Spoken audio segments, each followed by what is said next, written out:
Hello everyone. So today I will be focusing mainly on the concept of supernode and supermesh.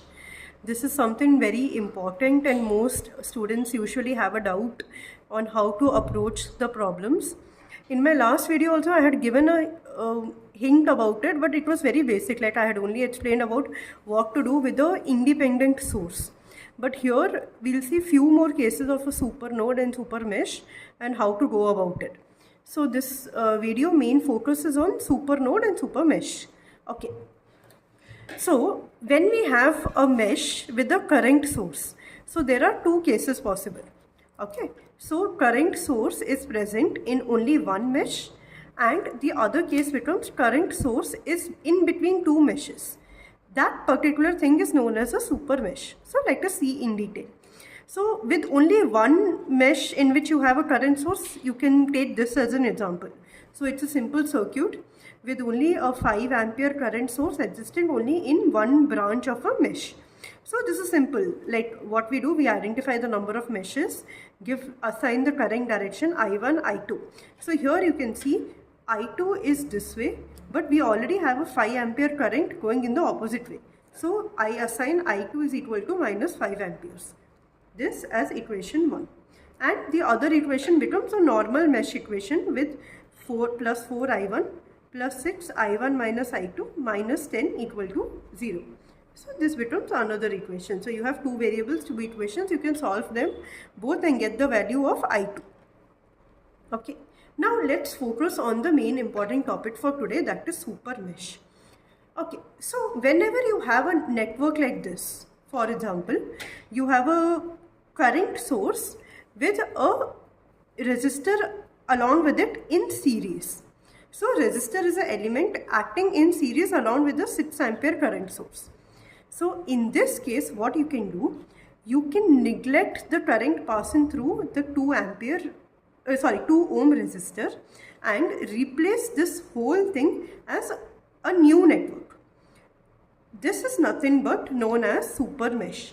So in the new network, you see, we have completely removed this 6 ampere and 2 ohm current source and prepared a network without that. But the catch here is, here again you have I1 and I2 separately. So when we write the equation, it will become something like plus 6 I1 plus 10 I2 plus 4 I2 minus 20 equal to 0. Now you might be thinking we have two variables, so where is the second equation? So second equation will now come from this. So you see, if I1 is here and I2 is here, the current through that branch is I1 minus I2. So I1 minus I2 is nothing but, we have I1 minus I2 like this, but we already have a 6 ampere current going upward. So minus 6. So this becomes the second equation. Now one important thing always to remember in a super mesh is whether the current source is dependent or independent, it can be excluded. Along with that, any element in series with the current source, like here we have a resistor in series with the current source, that particular element can also be excluded from the network. So this is the concept. Okay, let me take one very good example with both dependent and independent current source. Okay, so this will give you a complete idea on how to solve a super mesh problem. Okay, let us start with it. So here we have 4 meshes, 1, 2, 3, 4. So let us, as per the process, let us first assign the current. So this is I1 and this becomes I2. Let us forget about the I1, I2 direction which is being given in the question. So that is different. We will assign our own current directions first. So I1, I2, I3, I4 always in the clockwise we have assigned. Okay. So here we have 4 meshes. Now, out of which let us see what are the following supernodes. So how many supernodes you think we have here? Okay, so here we have 2 supernode conditions. How to identify? See, you can see a 5 ampere current source between these 2 meshes, which is an independent current source, and you can see a a dependent current source between these 2 meshes. correct? So that is our second supernode. Okay, now let us write the equation. Okay, now when we have to write the equation, this is a supernode, this is a supernode. So what we can do, we can write a combined equation of this particular whole network. Okay, so let us start writing the equation. So this is I1 plus 2I1. This is I3 in this direction plus 4I3. This becomes I3 minus I4. So plus 8I3 minus I4. We are neglecting all of these current sources in between. And directly we go here as, this is I2, so plus or minus, so plus 6I2, correct, equal to 0. This becomes our first equation. So let us simplify. So 2I1, 8 plus 4, 12I3 minus 8I4 plus 6I2 equal to 0. Okay. Now, the second equation which I can write is on this supermesh. Equation on supermesh 1. Okay, so that is nothing but, so we have I1 in this direction and we have I2 in this direction, correct? You can see I2 is always in this direction as per our thing. So this becomes I2 minus I1. Let's forget about this branch, okay? Let's first analyze only this part. So you have I2 and then suddenly from I2 your I1 goes here. So you're left with what? You're left with I2 minus I1 in this direction. So I2 minus I1 equal to 5 ampere. I2 is equal to I1 plus 5. This is your second equation. Okay. Third, equation on super mesh 2. Okay. So this is our super mesh 2. Let's avoid all the remaining things. So one technique I'll tell you. You can hide the remaining part of the circuit when you are focusing only on one particular mesh, okay? So that you don't have confusion. This is how I used to do. So this is I2, this is I3, correct? So I2 in this direction, I3 in this direction. So this becomes I2 minus I3, correct? So I2 minus I3 is equal to 3I0. This is your equation number 3. Now, I0 is nothing but what? We have I4 in this direction, I0 in the opposite direction, correct? So, I0 is equal to minus I4. So, let's assume I2 minus I3 equal to minus 3I4. Okay, so this is our equation. This is one of our equation. This is one of our equation. And now let's write the fourth equation. So fourth equation where we will write is, we will write on this particular mesh, because see, we have combined 3 meshes into one equation. The remaining independent mesh is only this one now. So let's write the equation on this.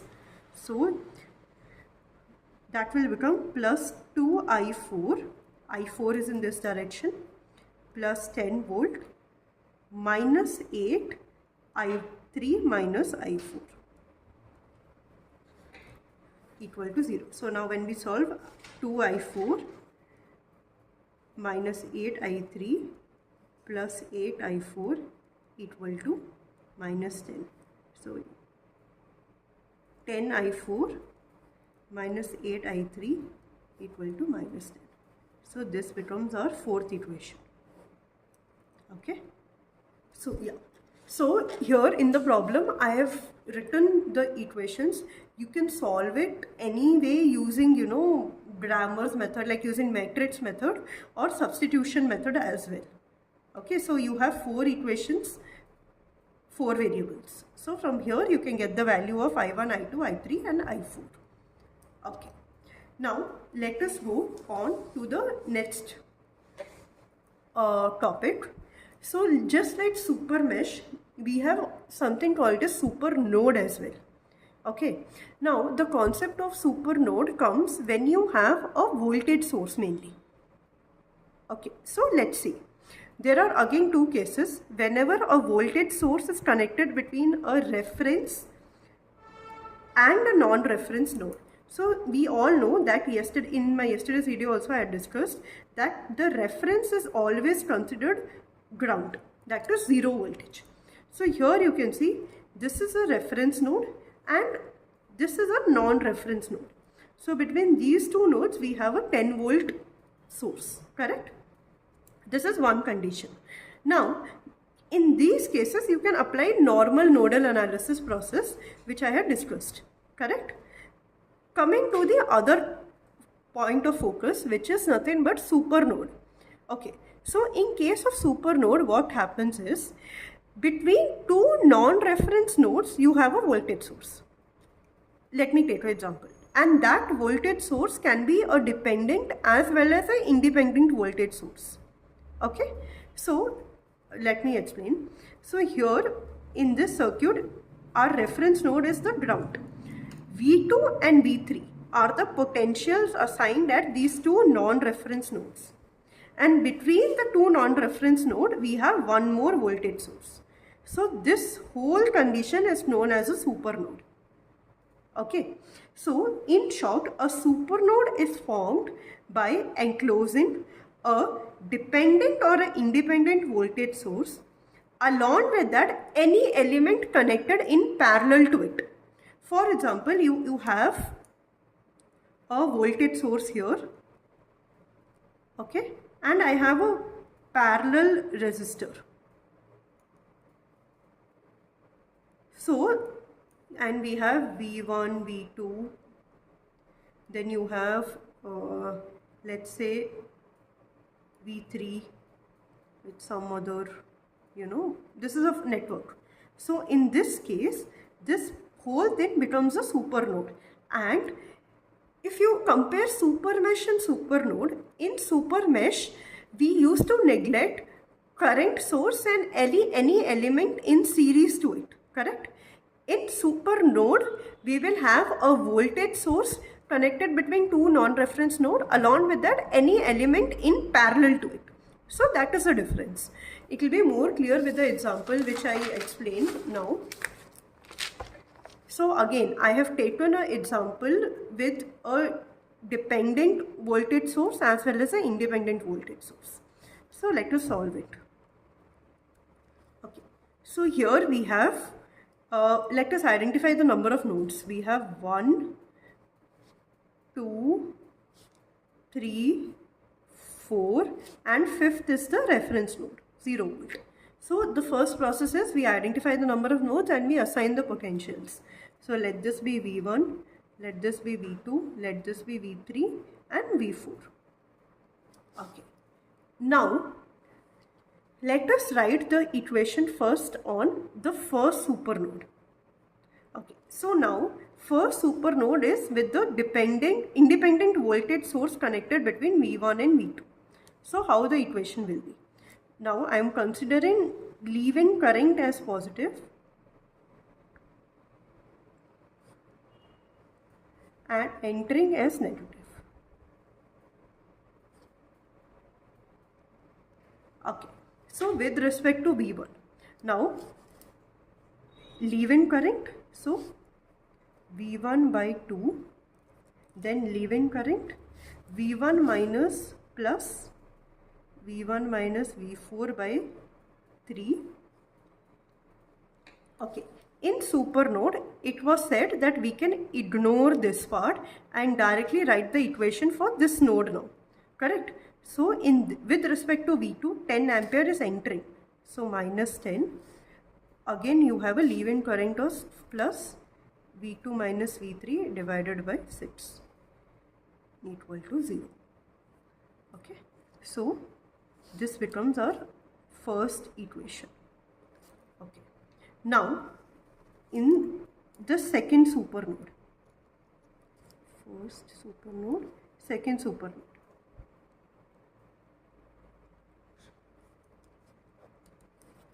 So here how I will be writing is, this is the second supernode. We have a dependent voltage source here, correct?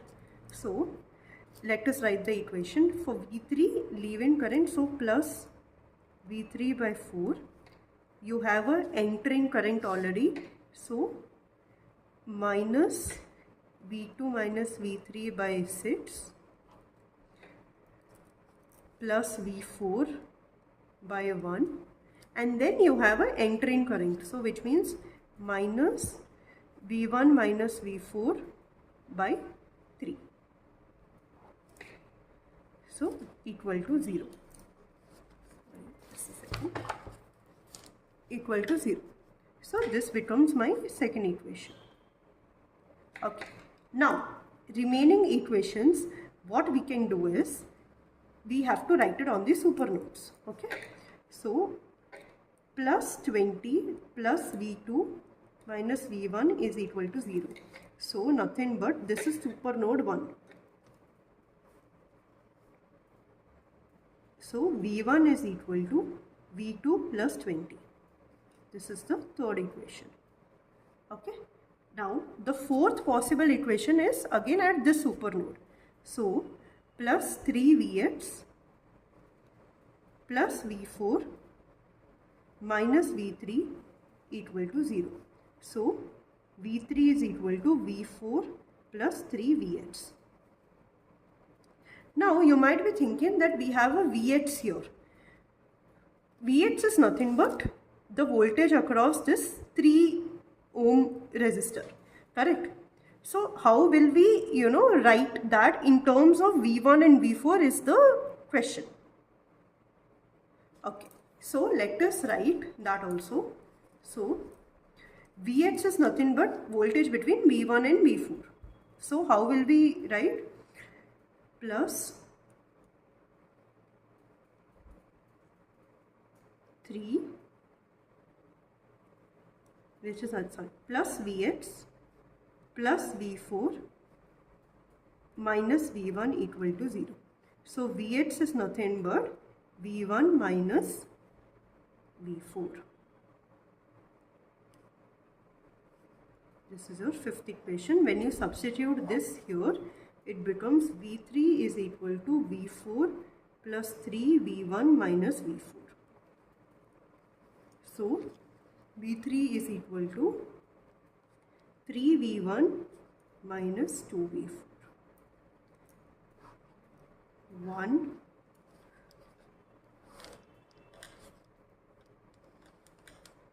2,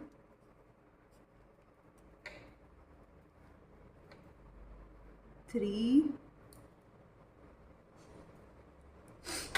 and then your fourth equation. So these are your 4 main equations from which you can solve the values for V1, V2, V3 and V4. I hope it is clear to everyone on how to go about it. These problems are mainly just for the clearance of the concept. In competitive exams, you might not have such big problems. Maybe they might just ask you a simple version of it, but with the same concept. So yeah, I hope it is clear. Please like, share and subscribe, and any doubts please ping in the comment section below. Thank you.